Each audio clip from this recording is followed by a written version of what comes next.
2 games to play of this calendar year. If all goes well, we may very well find ourselves in the Champions League spot.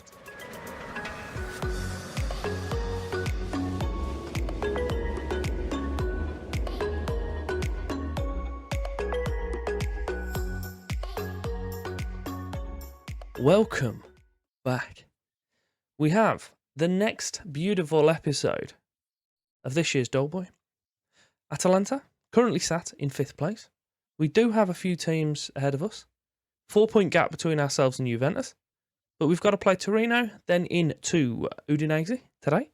And as I say, if everything goes our way, we may very well find ourselves up in 4th place. What we do have to do is ask if you can like and subscribe, show your support on the channel. That would be greatly appreciated. It will show you as soon as videos are uploaded. And talking of the videos, got a new season, a new series that we launched out on the channel yesterday, depending if I can get this video edited and uploaded tonight. I'm looking forward to it. I do like playing in the German leagues, especially coming through the German leagues, because they give stupid amounts of money to teams in the Zwei Bundesliga, I think they call it. Possibly. And, 1860 Munich. Since you were last with me, we've played another handful of games. We didn't win everyone in the Europa Conference League, so we don't see ourselves top of that group. But as we know, we did qualify, so it's all good. We kicked off the post-episode games with a 2-0 win away at Napoli. Followed that up with a 2-2 against Roma. An 85th minute goal for them and a 94th minute equaliser for us. So it was nice to see us getting the last goal that time. We then played Karabag. They scored the late goals. We were 2-0 up from the 10th minute all the way up until the 86th. Then they scored twice. So let's just move on. Tanana, we beat them 1-0. Genoa, a 4-3 win. Pretty strong, really. Within 10 minutes. Well, within 2 minutes, it was 1-1. And then, as I say, finished 4-3 in our favour. Inter just beat us quite convincingly, to be fair. It wasn't the best game that I've seen from us. So I'm looking to try and get an improvement on that. And most recently was the last game of the group stage against Konyaspor. We beat them 2-0. So we have Torino and Udinese at the moment. The group itself finished with Utrecht 2 points ahead of us. Even had we won, it wouldn't have made any difference in that game against Karabag, so it's not too annoying. But it's just frustrating for me that I didn't get the remainder of a perfect record, discounting the loss at Utrecht. To kick off the episode, as I say, Torino, they are currently 1 position behind us, 1 point behind us, and 3 goal difference, so they're doing pretty well alongside us. Our team to play the game will be Berger in goal, Locatelli, Favasuli, Pavard, and Del Prato across the back 4. Mangala just in front of them with Lacombe and Palacios in the middle, and then Guida supporting João Philippe and Carlau up top. I am just going to swap these 2 strikers around, give João Philippe the supporting role in this game. But I should expect that'll be strong enough to get past these. We are playing Locatelli at right back. He is kind of a centre-back, but I think he could do either, quite convincingly, to be fair. Only 5 minutes and a half left. We haven't seen a highlight. We are convincing. We are controlling the game, but no highlight as of yet isn't the best thing I want to be seeing. They've got 63% of the possession, but they're doing nothing with it. They've got XG of 0.05, and we've had 8 shots and 5 on target, so we're definitely having the better of the game, but the possession is a little bit of an issue for us. The first highlight, Del Prato throws it short to Palacios. Back to Del Prato, loops it all the way to the back post. And Guida's header strikes off the upright. 55 minutes now. Del Prato with a free kick out on the left side. Short into Palacios once more. João Philippe, Carlau, nice little 1-2 between the strikers. And his shot's just wide as well. Corner, Del Prato again. Puts it towards Favasuli at the near post, and he strikes the crossbar. I have a feeling where this is going already. We've had 3 goals, or shots there that, on a better day, could have all gone in. And I have a feeling what we're going to see at the end of the game is a late goal for them, because we all know how this game works. We just do. We'll take Felipe off for Henrique. We'll bring in Federico Suarez in for Guida as well.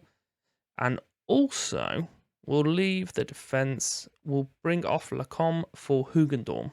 Almost into the last 5 now. Again, no more highlights. It's been a very, very quiet game. But a team that we were directly next to in the league, it's not the best result from the stats, but it could have gone better. Could have gone worse. Let's just leave it there. A little bit of bonus excitement for us, considering how incredibly drab that game was. We've got the draw for the Europa League. We've got teams like Cluj, Bâle, Bologna in there. I don't think we can pull them. It's not the Europa League as well. It's the Europa Conference League. Very close. Vojvodina. I mean, to be fair, they probably Genk, Cluj, maybe Celtic we want to try and avoid. Any of the teams that are really strong, like Partizan. We do have Partizan. Not ideal. But I think, to be fair, we're going to have to beat teams of this calibre all the way through this tournament. This is only the first round. A bunch more teams are going to drop in on the second round, I believe. May very well be this one. It is. So we don't need to account for any other teams that are mad dropping into the competition. We do need to account for the fact that there's already teams in here, though, which is a little bit more of an issue. If I jump over to the group stage, we can have a look at all the group winners. They're going to come in on the following round, if I've understood that correctly. So we've got Nice, Trabzonspor, Braga, Utrecht. These ones, Genschele-Berlegi, Chelsea, PSV Eindhoven, and Real Sporting. It's quite clear to see who from that is the favourite for this tournament. Hopefully Chelsea get knocked out at some point, and we don't have to bother ourselves with them. Our hopes of getting into the top 4 at the end of this episode are shattered, dashed, washed away down the stream, gone. Okay, let's stop. But 8 points from 4th. Also, only 10 points from 1st. So there's a bit of a jump to get us into that battle for the top 4. But if we do manage to get into it, we're also in for a battle for the championship, which could be fun. Our team for the final game of the year will be Berger in goal, Del Prato, Favasuli, Benson and Balde as the back 4, Palacios just in front of them with Hugendorm and Lacombe as the centre mids. Then we have Felipe supporting Esposito and Carlisle up top. We do have Favasuli wanted. I'm laughing because the teams that he's wanted by are quite ridiculous. So there's Brentford, Liverpool, PSG and Milan. What are Brentford doing in there? I'm intrigued to see if they've picked up £1 million.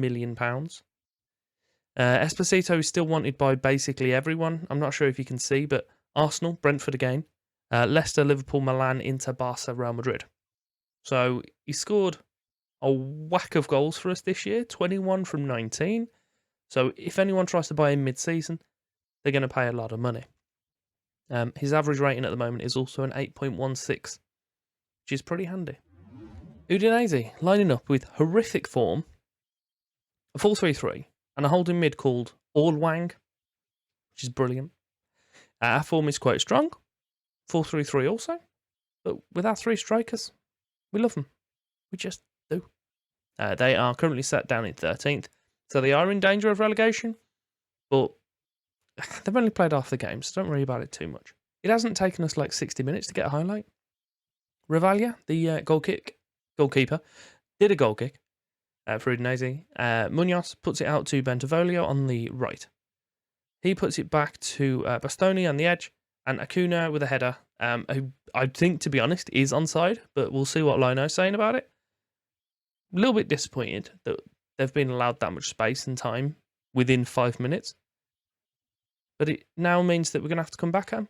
Do you remember what happened last time we played Udinese for the final game of the year? It was last season, and they beat me like 4-1. Throw-in. Balde puts it to Carlisle in the area, and it's just absolutely thumped away from one of the Udinese defenders. Favasuli picks up the ball and heads down that right side. Gets it to Hugendorm. He's got 3 men inside. Puts it to Palacios outside. Lacombe, a little short man, gets it to Balde on the left-hand side. Lacombe again.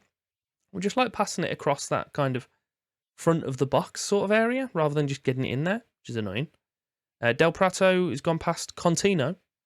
Esposito on the edge. Hugendorm into Felipe, not João Felix, different player completely. Lacombe back to Carlisle. Esposito. Ooh, it looked like he was heading into Hugendorm's path, but it's been cleared away. The highlight's still going. What's going to happen from this? Carlisle, back post, nods it across. Esposito pops it in. Lino stood perfectly still. Obviously, after the winter update, that hasn't been fixed, that they just stand still after goals. But the ref ran off, and there's no contention. It's 1-1. Good ball here from, it's Hugendorm that puts it, actually. Carlisle sees the run, nods it across. The goalkeeper probably could have done a little bit more with it, but it was just putting that corridor of uncertainty in it. And Esposito pokes away. Hopefully, the second half can see a little bit of an improvement from us, because we are absolutely dominating stats. We're 25 and 16 against 6 and 4, and we've got over 2 XG, but we've scored 1 goal as of they. I'm going to push Felipe forward for Carlisle and bring in Henrique. Also going to take off Palacios for Pavard into this holding role, make him back to be a halfback, and we'll give the fullbacks, we'll make them wingbacks, give them a little bit more freedom. A corner. Balde puts it towards the near post. Favasuli's header hits the crossbar. Second game in a row he's done that. Corral, he just had the ball launched against him by his defender. No, never mind. Highlight just finished. Revalia bashes it forward. Bergstrom nods it. Hugendorm brings it under control. Del Prato, Henrique, and Lacombe. Nice quick play, but as I say, we weren't going anywhere. We're now going somewhere. Lacombe puts it to Baldes and made his way into the area. Back out to Lacombe. Esposito's head is very easy. Unchallenged. Goalkeeper's kind of come out to meet it and just completely misjudged it. And Esposito's just got to kind of poke it towards the big white thing. And he does just that with his nodding. Nodding. It's not called a nodding. I was going to call it a noodle. And bottled it. It's just his head. Just uses his big thing up here. Almost into the last 5 of the game. We've got a free kick just outside the area. Hugendorm. Oh, he's found the top corner. I'm not sure if that Milanese gets a deflection off it or anything, or if it's just saying that he specifically is the one in the wall that should have stopped it. But the goalie just didn't move. Yeah, neither did the wall, to be fair. Into injury time now. It's all done. I'll take it. Another 3 points on the board. For once, was a nice little Christmas present. We end the year on a high. Not going to come back for the 3rd round of the Coppa Italia. I'm not going to say we're only playing Hellas Verona, but we're only playing Hellas Verona. So we'll be back for the 4th round, which I believe will line in about here somewhere. Let's have a little butchers. We'll go over to rules and click on the quarterfinal. It's not called the 4th round. That is played on the 13th of February. So hopefully we'll be back for that, which should line in for maybe the Juventus game as well, which is quite handy. And then we can... I am a full-scale idiot. It's going to line in with maybe the Milan game. That's quite handy. So we'll look at coming back, hopefully, for that 4th round. If not, probably the Lazio or Sampdoria game to summarise the window. But I've got a little bit of business to do now over the January window. And I hope you'll be back with me on the other side. But if you have enjoyed that episode, then do me the favour, as I mentioned earlier, like and subscribe, all that madness. And hop over to the 1860 save. I'm probably going to pop it up there if I remember. And yeah, there's much more stuff and a whole new adventure for us starting there. But there are some items on screen now just over this side. If you want to click on them to carry on. And thank you very much for your time.